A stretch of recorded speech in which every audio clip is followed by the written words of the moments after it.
भाई सबसे बात करूँगा। गुलाब देव जी प्रेस वार्ता बुलाई गई, क्या बोल रही हो? शुरू करें। शुरू कीजिए।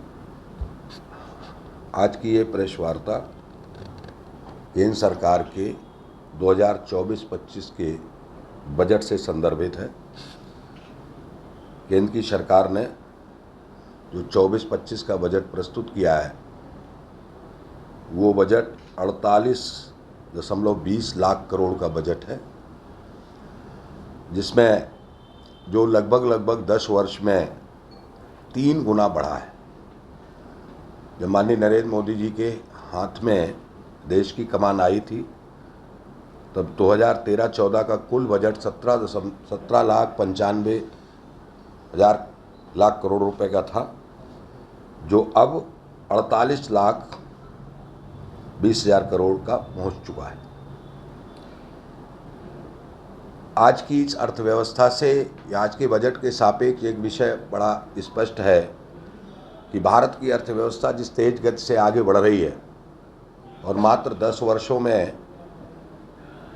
वित्तीय प्राविधान की दृष्टि से हमने जीडीपी ग्रोथ को 10 वर्ष के अंदर दूना करने का काम किया है। 2013-14 में जीडीपी $2 ट्रिलियन थी, आज वो 3.97 ट्रिलियन के समीप पहुंचकर हम बड़ी तेज गति से 5 ट्रिलियन अर्थव्यवस्था की ओर बढ़ रहे हैं और हमने मात्र 10 वर्षों में 11वें नंबर से आगे बढ़कर 5वें नंबर और हम बहुत अल्प समयावधि में 4थे नंबर को क्रॉस करते हुए 3रे नंबर की अर्थव्यवस्था बनने की ओर है। इसके कुछ प्रमाण अर्थव्यवस्था में इंगित हैं। भारत में 2013-14 में मात्र 4 यूनिकॉर्न थे, आज यूनिकॉर्न की संख्या 111 पहुंच चुकी है। इस अर्थव्यवस्था को मजबूत करने में स्टार्टअप्स का बहुत बड़ा योगदान है। 2013-14 में मात्र 340 स्टार्टअप थे, जिनकी संख्या आज 1,30,000 के समीप पहुंची है और स्टार्टअप की दृष्टि से हम विश्व में 4थे नंबर पर हैं और यूनिकॉर्न की दृष्टि से हम 3रे नंबर पर हैं। हमसे आगे केवल अमेरिका और चीन है। हमने 3रे नंबर की प्रगति अब तक की है। जहाँ तक पूंजीगत और राजस्व व्यय का संदर्भ है, भारत सरकार ने राजकोषीय घाटे को नियंत्रित करते हुए भी, जहां अपने को विकासशील देश मानते हुए जहां की अर्थव्यवस्था इतनी बड़ी नहीं है, इसके बाद भी 11.11 लाख करोड़ रुपए का कैपिटल एक्सपेंडिचर करने का सरकार ने निर्णय लिया है और साथ में जन कल्याणकारी योजनाओं को भी आगे बढ़ाने में हर प्रकार की मदद सुनिश्चित की है। बहुत सारे पक्ष हैं, विषय बहुत बड़ा है, लेकिन जैसे आयुष्मान भारत को फिर से 7300 करोड़, मेट्रो परियोजनाओं को 21,336 करोड़, अमृत मिशन को 8,000 करोड़, बार बार कांग्रेस जिसके संदर्भ में विषय उठाती है कि मनरेगा को भारत सरकार ने उपेक्षित किया है, लेकिन केंद्र सरकार ने मनरेगा को 86,000 करोड़ का बजट इस बार भी आवंटित किया है।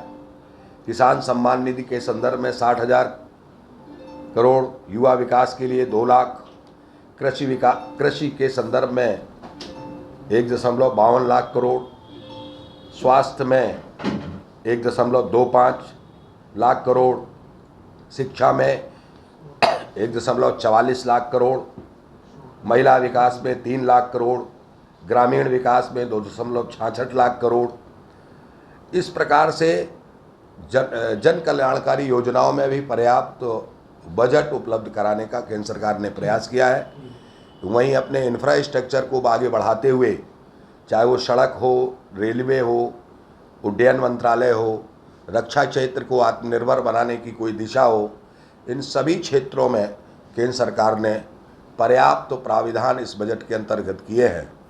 और ये इस बजट की प्रेस वार्ता करके चर्चा करने का जो मूल उद्देश्य है वो ये है कि भारत सरकार ने 2047 के रोड मैप को ध्यान में रख करके फिर से ये बजट प्रस्तुत किया है अब तक की जो एक परंपरागत व्यवस्था रहती थी कि हम केवल कुर्सी प्राप्त करने के उद्देश्य से, एक राजनीतिक दल होने के नाते तुष्टीकरण की नीति को आगे बढ़ाने के उद्देश्य से ही योजनाओं को आगे बढ़ाते थे।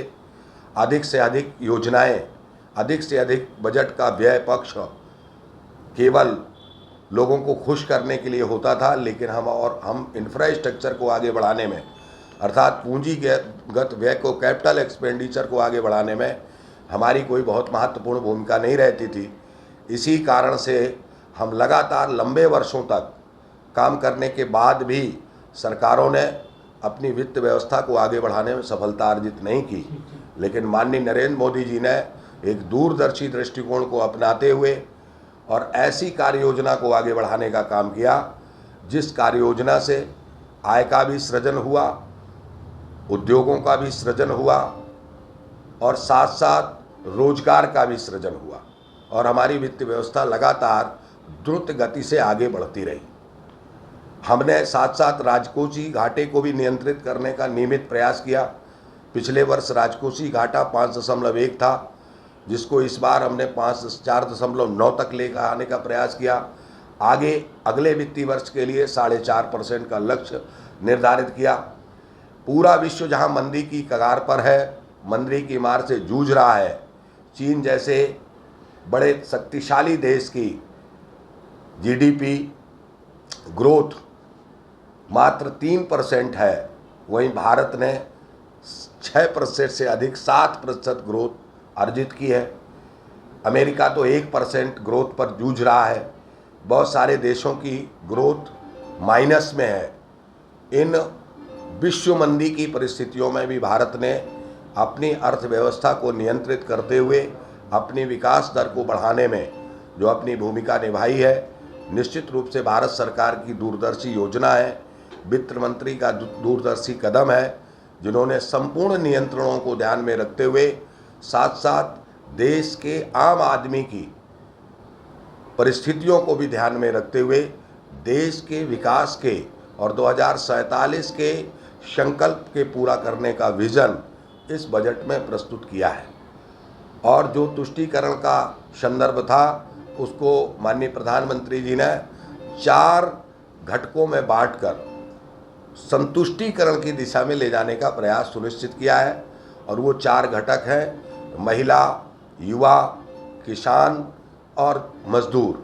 ऐसे चारों वर्गों को समान रूप से विकास के अवसर मिले, समान रूप से उनको आगे बढ़ने का अवसर मिले। ग्रामीण क्षेत्रों के विकास के उद्देश्य से फिर से 2 करोड़ घर बनाने का निर्णय फिर से लिया है। शहरी क्षेत्रों में भी आवास सुविधाएं उपलब्ध कराने का निर्णय लिया है। युवाओं को रोजगार परक शिक्षा की दृष्टि से इंटर्नशिप लागू करने का निर्णय लिया है। उनमें कुछ अनुदान देने की भी व्यवस्था की है। 20 लाख तक की ऋण सुविधा युवाओं को शिक्षा के लिए उपलब्ध कराने का इस बजट में प्राविधान है। इस प्रकार से स्टार्टअप युवाओं के मन में जो रोजगार के प्रति जो दृष्टिकोण नकारात्मक रहता था, उस नकारात्मक दृष्टि को सृजन पक्षी दृष्टिकोण बनाते हुए उन्होंने स्टार्टअप के माध्यम से रोजगार प्राप्त करने वाला नहीं बल्कि रोजगार प्राप्त करने वाला युवा के रूप में उसको विकसित किया है। 10 वर्षों के अंदर 1,30,000 स्टार्टअप इस बात का संकेत देते हैं कि निश्चित रूप से युवा उद्यम के क्षेत्र में अग्रसित है। 36 वर्षों से लंबित शिक्षा नीति, उसको केंद्र सरकार ने पूरी ईमानदारी से लागू करने का प्रयास किया। और वो मैकाले शिक्षा नीति जो लगातार बेरोजगारी पैदा कर रही थी, उसको भी एक नई दिशा देने का काम किया। अभी एक सर्वे की रिपोर्ट में आया था कि भारत का सुशिक्षित युवा, जिसकी लगभग 51% ऐसी आबादी है जो उद्यम के क्षेत्र में काम करने में सक्षम नहीं है। ऐसे सुशिक्षित युवा को तकनीकी दृष्टि से परिपक्व बनाते हुए आगे बढ़ाने का भी इसमें पर्याप्त प्राविधान इसमें किया गया है। प्रदेश विपक्ष के लोगों ने आरोप लगाया है कि इस बजट में भेदभाव किया गया है। कई लोगों ने प्रश्न किया कि उत्तर प्रदेश को बजट में पर्याप्त धन उपलब्ध नहीं कराया गया, तो मैं आपको उसके आंकड़े प्रस्तुत करता हूं। उत्तर प्रदेश को 2.23 लाख, बिहार को 1.25 लाख, आंध्र प्रदेश को 50,000, मध्य प्रदेश को 98,000, महाराष्ट्र को 78,000, पश्चिम बंगाल जो हमारा विरोधी है 93,000 करोड़, तमिलनाडु को 50,000, उड़ीसा को 56,000, कर्नाटक को 45,000, राजस्थान को 75,000 और तेलंगाना और केरल को 50,000 करोड़ रुपए का प्राविधान इस बजट में सुनिश्चित किया गया है। ऐसे बहुत सारे विषय हैं जो इसमें बजट में समाहित हैं। कुल मिलाकर ये बजट निश्चित रूप से 2047 का रोड मैप है, जो निश्चित लगातार अनवरत भारत को एक नई ऊंचाई देते हुए आगे बढ़ने वाला है। हम 2027 तक विश्व की अर्थव्यवस्था में तीसरे पायदान पर पहुंचने वाले हैं और जिस तेज गति से 140 करोड़ का देश अपनी आवश्यकताओं की संपूर्ति करते हुए आगे बढ़ रहा है और अपनी अर्थव्यवस्था को मजबूती दे रहा है, निश्चित रूप से हम अपने प्रतिबद्ध लक्ष्य को प्राप्त करने में सफल होंगे, ऐसा मेरा मानना है।